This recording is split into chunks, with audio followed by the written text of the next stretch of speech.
वृषभात्मजा पुरतो मारुतिर्यस्य तं वन्दे रघुनन्दनं शुभासारिके पूर्णवैराग्यजाते वसिष्ठापरिज्ञानयोगेश्वराते परिवाग्विलासारिभामान्यैसा नमस्कार माझा सद्गुरु रामदासा गुरुर्ब्रह्मा गुरुर्विष्णू गुरुर्देवो महेश्वरः गुरुः साक्षात् परब्रह्म तस्मै श्री गुरवे नमः। जय जय रघुवीर समर्थ। श्री राम। श्री समर्थ ज्ञान संस्कार शिबिर 2026 च्या अंतर्गत हे जे बालिकांचं शिबिर आपण आजच्या दिवशी संपन्न करणार आहोत, तर आपल्या पाल्यांना नेण्यासाठी आलेले आणि आतुरतेनं आलेले सर्व पालक यांना सर्वप्रथम वंदन करतो आणि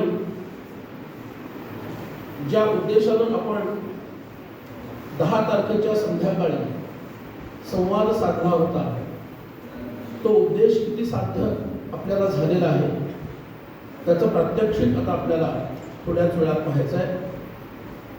श्री समर्थ सेवा मंडळ सज्जनगड ही सद्गुरू भगवान श्रीधर स्वामी महाराजांच्या प्रेरणेनं स्थापन झालेली एक धर्म, अध्यात्म आणि राष्ट्र व समाज यांना जोडण्याचं कार्य करणारी एक संस्था, की जिचं प्रमुख कार्य समर्थ रामदास स्वामी महाराजांच्या आणि तदनुषंगानं येणाऱ्या श्रीधर स्वामी महाराजांच्या विचारांचा म्हणजेच आपल्या सनातन हिंदू धर्माच्या उपदेशाचा प्रचार प्रसार करणं आणि तो लहानांपासून थोरांपर्यंत करणं। तर याच कार्याला चौथ्या वर्षापूर्वी आम्ही अधिक एक आयाम जोडला, तो म्हणजे बालिकांच्या संस्कार शिबिराचा।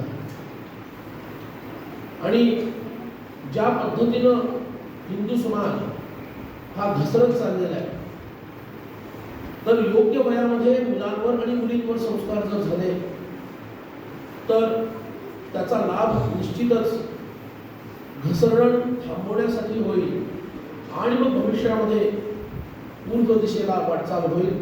या उद्देशानं हे शिबिर आपण आयोजित करतो।